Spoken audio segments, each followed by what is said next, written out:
Lo que la gente dice, nosotros aquí hay un país que ha sido para gloria y honra del Señor, un país que Dios ha usado poderosamente. Esa es nuestra tierra, esa es nuestra Colombia. Está Chile, está Venezuela, Guatemala, Estados Unidos, Ecuador, España, Perú, Uruguay, Paraguay, Argentina, Costa Rica, Panamá, Finlandia y próximamente Brasil. Traemos las... Aquí, por favor. Aquí arriba, Mateo.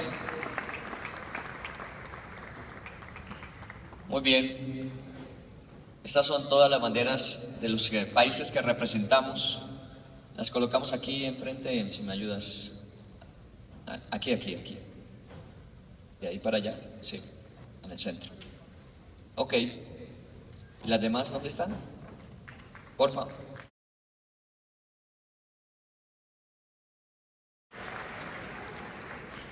Olger García, él es nuestro director en Chile.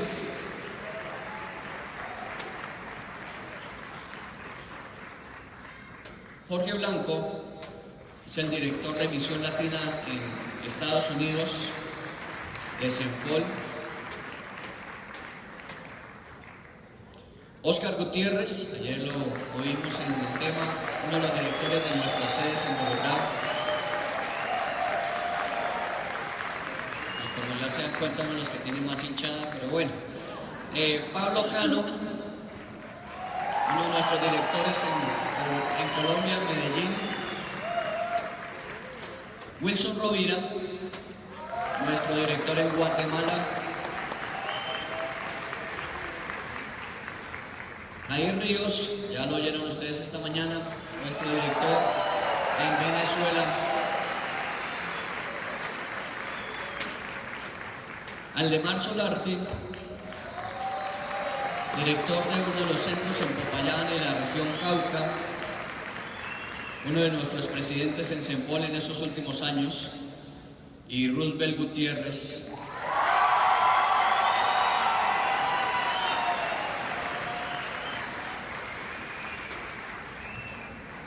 es el de más pausado. El cubano. Ok, este es el grupo de nuestros panelistas de esta tarde. Aquí tenemos un Transmilenio. Sumen los años y verán. Son más de un Transmilenio. Muy bien, cada uno de ellos es parte de la historia de Cenpol, a través de hombres como ellos, porque no están todos los que en estos últimos 20 años han estado en Cenpol, no están todos. Pero a través de todos ellos Dios ha hecho algo para traer la bendición que nosotros hoy experimentamos, la bendición que hoy tenemos. Así que vamos a desarrollar con ellos este conversatorio, porque va a ser básicamente eso. Vamos a estar hablando con ellos acerca de todo lo que ha sucedido. Ustedes vieron ayer el video donde estuvo la parte de la Universidad Nacional en Bogotá. ¿Recordamos un poquitico de ese video? ¿Lo tenemos listo?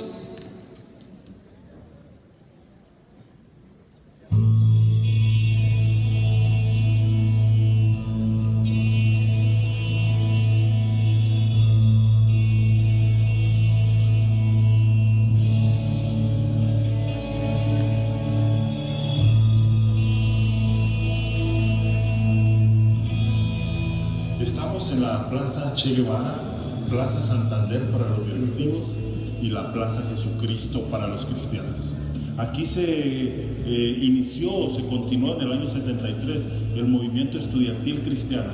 En este lugar, donde podemos ver la efigie del Che, no había esa efigie, solo estaba la pared blanca. El 3, 4 y 5 de marzo los cristianos decidimos hacer de este sitio un sitio que honrara el nombre del Señor, y colocamos una ficha de Jesús de 2x3 con un letrero que decía: a nuestro maestro, líder y Señor Jesucristo, Plaza Jesucristo.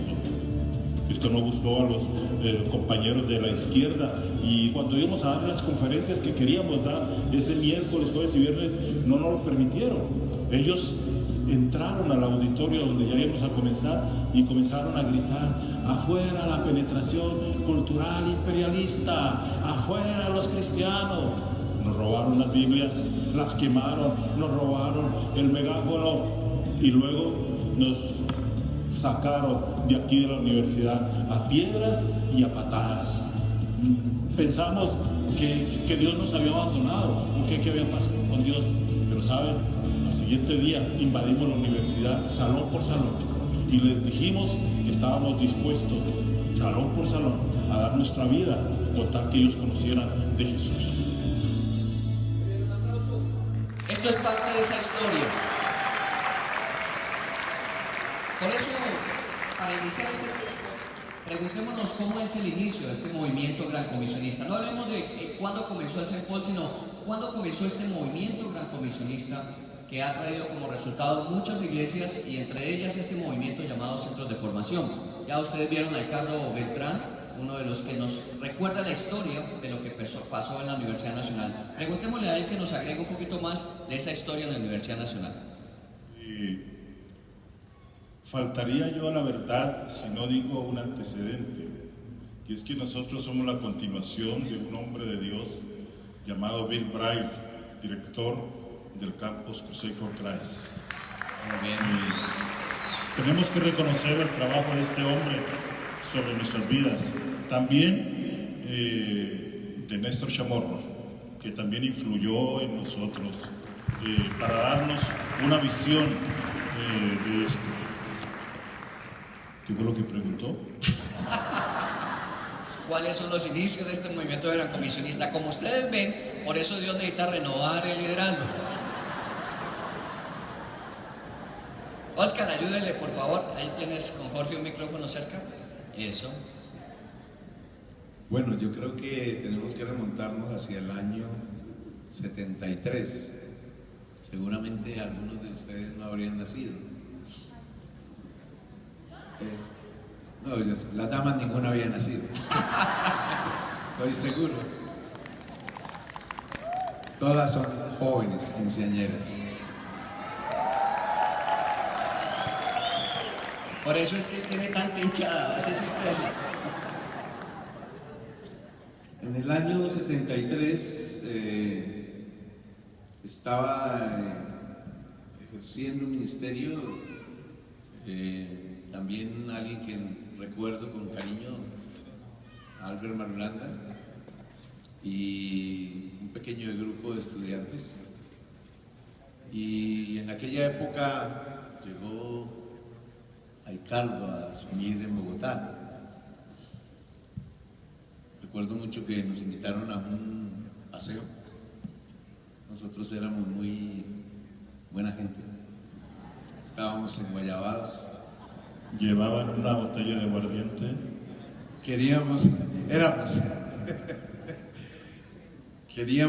llevar una botella de aguardiente y las personas que lo acompañaban a él pues eran un poquito radicales, de iglesia, la mayoría, algunas, ¿no?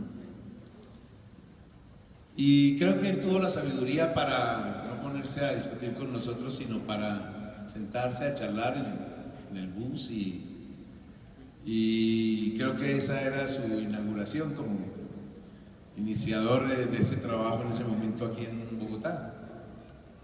Después de este paseo bien especial que fue a Melgar, nos invitaron a un campamento, todavía existe, la Glorieta, Díaz Azaima, y fue un tiempo especial. Dios nos permitió estar allí. No fue un campamento muy normal. Una parte de los que íbamos no éramos muy normales, dice aquí Pablo, muy apegados a Dios, y realmente aunque hicimos desorden en aquel campamento. Personalmente invité a Jesús a mi vida. Algunos conocen el testimonio. Mi oración fue: mi individuo, usted es un pisco en el cual yo no creo, no porque no lo creyera en él como personaje histórico y como alguien que era grande, sino porque en el fondo lo que había en mi corazón era repudio a lo que era religión. Y le dije que si era tan macho y podía entrar en mi vida y la cambiara. Y bueno, en aquel campamento algunos otros recibieron al Señor.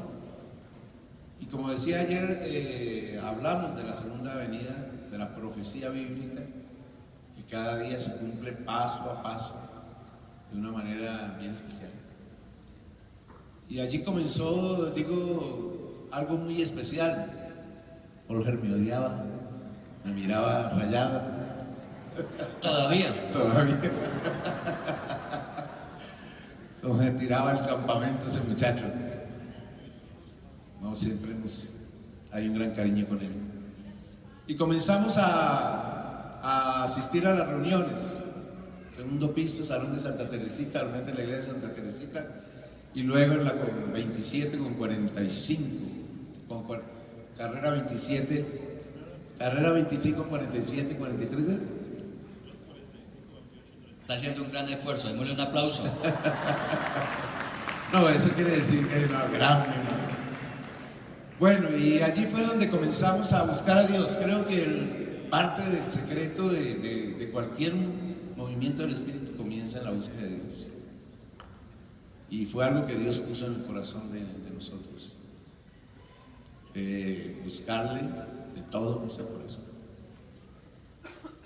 Algunos de los que están ahí sentados nos acompañaron y Dios empezó a moverse. Creo que ha sido un avivamiento como nunca yo lo he visto hasta ahora. Fue un movimiento del Espíritu que nos llevó a todos a creer en el Señor, a amarlo. Y bueno, ahí comenzó dejándole todo, comenzamos a caminar. Hubo algo que hice con mi esposa Mireya cuando llegamos de Cali. Éramos dos preciosos pimpollos. Ella de 21 años, yo de 23 años. Y que conste que lo hizo en pasado, éramos. Hay que reconocer la realidad, el tiempo deja sus estragos, sobre todo en mí, no en ella. Ella cada vez está más bella.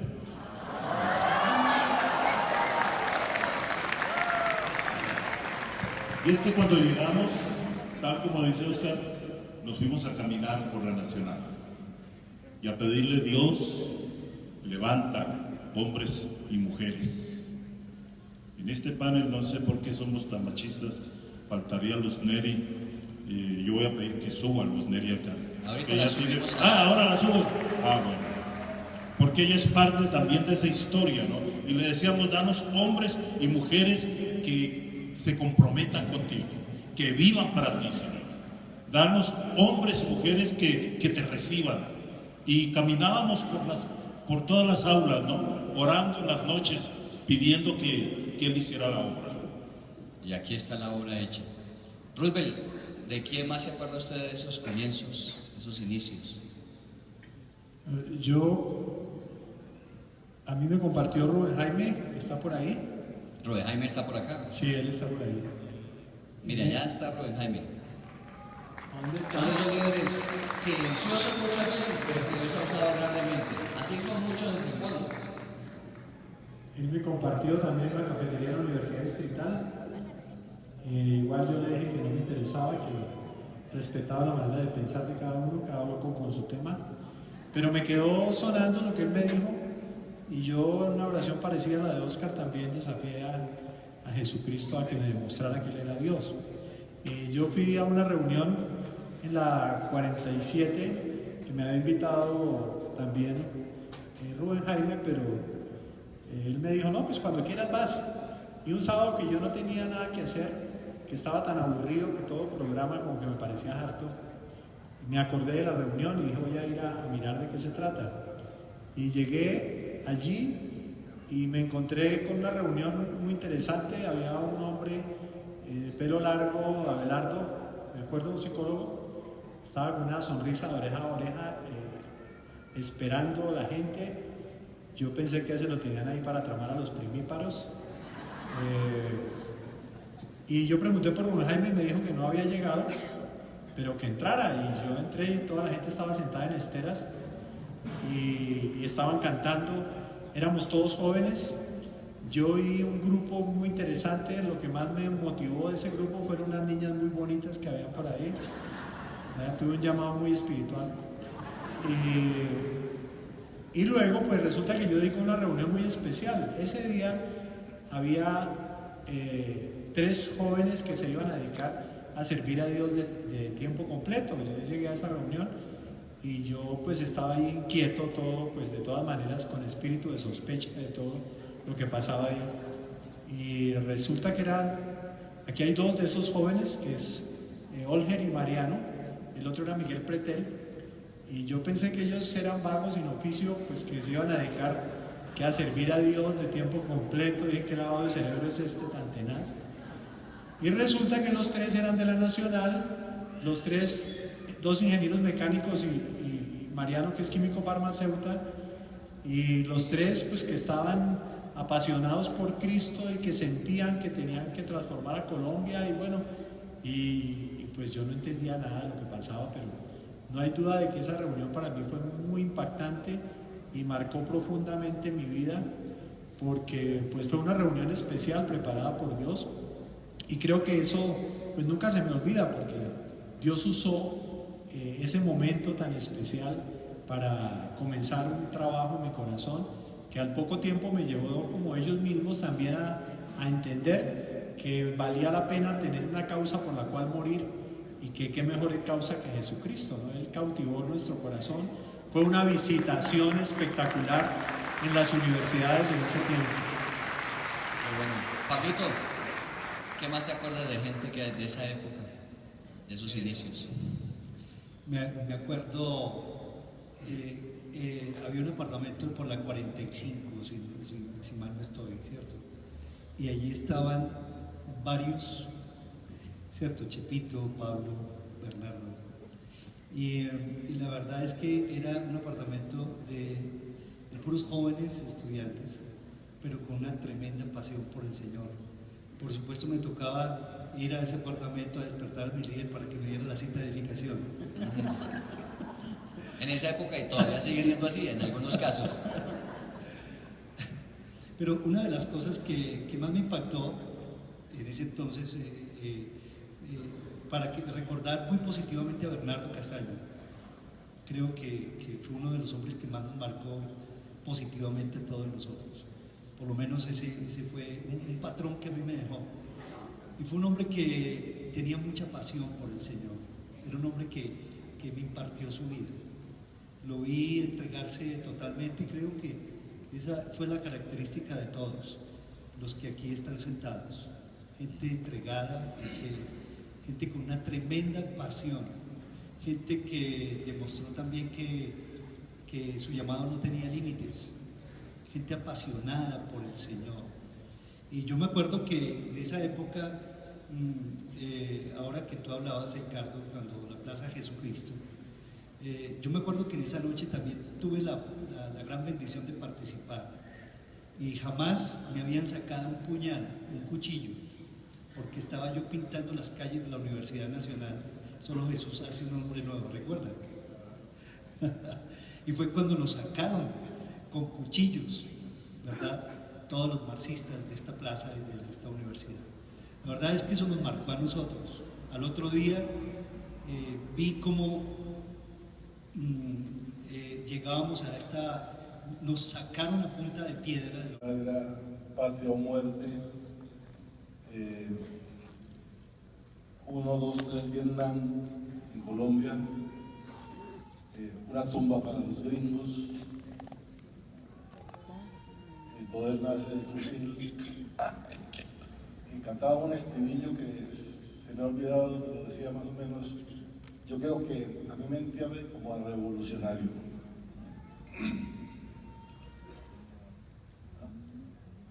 Ese año hacía mi proyecto de grado en ingeniería mecánica y había hablado con mi padre y quería enrumbarme la guerrilla, y buscando socios, una estudiante de filología e idiomas, le invité a un grupo de estudio y me dijo: mira, Olger, yo no voy a discutir contigo, yo te conozco a ti, no soy capacidad de discutir contigo, para mí Dios existe y la violencia no es la solución. Digo, pero te voy a invitar a un grupo y allá puedes debatir. Y yo dije, allá voy a pescar en río revuelto. Fui a una reunión, en ese tiempo se llamaba Alfa y Omega. Fui a la reunión y había unas 30 personas más o menos. Yo me quedé observando a esta gente, y esta gente es pequeño burguesa, claro, bien, pero tenía una paz que yo no tenía. Yo tenía una ansiedad, una angustia interna, una desazón en la vida, jamás resuelta. Y estaban hablando de Pedro el Impetuoso, y se hablaba de un encuentro personal con Jesucristo, entregarle la vida a Cristo. Y me dejaron inquieto, me compartieron a Aldo Marulanda, que estaba en ese tiempo, murió ya Aldo Marulanda, que todos lo recordamos aquí con mucho cariño. Él me leyó una carta que se llamaba la carta a Pablo Moreno, donde explicaba acerca de conocer a Dios y su voluntad. Y él me habló de la necesidad que la voluntad de Dios era lo que satisfacía al ser humano, que mientras ese ser humano no conociera la voluntad de Dios, vivía muy miserable, que era lo que yo estaba viviendo. Yo me fui a la Universidad Nacional una noche, me pasé por los predios universitarios y le pregunté a Dios, ¿esto es cierto? Yo sentí la paz en mi interior. Yo dije, ¿será que esta gente hace poder mental o alguna cosa rara? El hecho es que yo dije, tengo que investigar un poco más a ver quiénes son. Aldo Marulanda partía para Cali y él solicitó que le colaboraran en el trasteo. Yo me ofrecí para conocerles un poco más. Era un domingo, creo, y estaba preparando todo su equipaje para irse a Cali y se le acabó la wincha para embalar. Y dijo, ¿quién me colaboraría para ir a comprar wincha? Entonces yo le dije, yo voy a comprarle la wincha. Yo tenía medio hiposo, con el pelo largo. Yo supe después que Aldo Marulanda dijo, le doy la plata y se la roba. Por algo se tiene que dedicarlo. El hecho es que Jesús tocó mi corazón profundamente.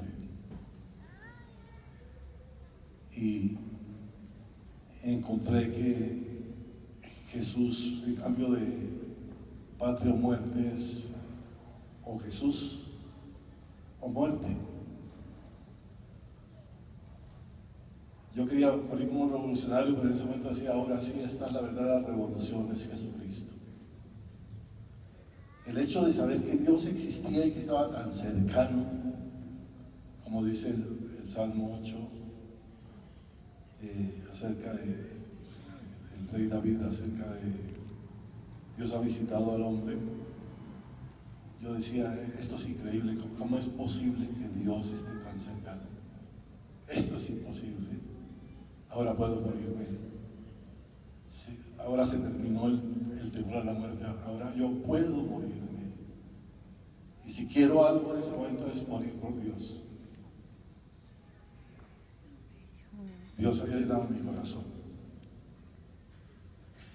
Si me hubieran preguntado antes cuáles serían los eventos más importantes de la historia, yo no había dicho, no había pronunciado ningún evento que tuviera que ver con la Biblia, pero al encontrarme con Cristo Jesús, la historia me cambió, los eventos de la historia cambiaron. Para mí Dios había creado el mundo, para mí Dios había venido al mundo, había reencarnado su Hijo Jesucristo, había muerto en la cruz del Calvario había resucitado de los muertos, estaba vivo, y empecé a conocer otros eventos que se convirtieron centrales en mi vida, en la historia de mi vida. Jesús vendría por segunda vez. Esto era asombroso. Jesús venía por segunda vez y había un juicio para todo ser humano. La historia me había cambiado radicalmente, pero no nombre Pentecostés. Pentecostés dentro de estos eventos era supremamente importante. Unos 4 o 5 meses después de recibir a Cristo Jesús, yo tuve mi Pentecostés personal. Yo puedo decir antes de Pentecostés y después de Pentecostés en mi vida. Para mí Pentecostés es supremamente importante. Y yo le digo a todos que es necesario un Pentecostés en la vida personal. Y yo hablo de un encuentro también con el Espíritu Santo, de un bautismo del Espíritu Santo. Porque eso es inundarse del Espíritu Santo de Dios mismo. Mi vida se transformó totalmente. Una noche con Miguel Petel, mi compañero de proyecto, debido a dudas que me estableció el líder, porque lo vi que no era como consistente con lo que él predicaba. Él tenía sus razones, después la supe. Y yo le dije a Miguel, yo estoy decepcionado del liderazgo. Y me dijo, por favor, vamos a orar. Y nos vimos a la residencia de Nariño esa noche. Y yo le pegué un grito a Dios, le dije, Dios, estoy decepcionado, Dios, esto es lo que tú quieres para mí, por favor, Dios. Y ahí tuvimos esa experiencia de Pentecostés asombrosa. Mi vida se transformó. Entonces encontré que había poder, que el poder de Dios es para transformar vidas, familias, naciones. Dice el Salmo 2, pídeme y te daré por herencia las naciones. Le dice el Padre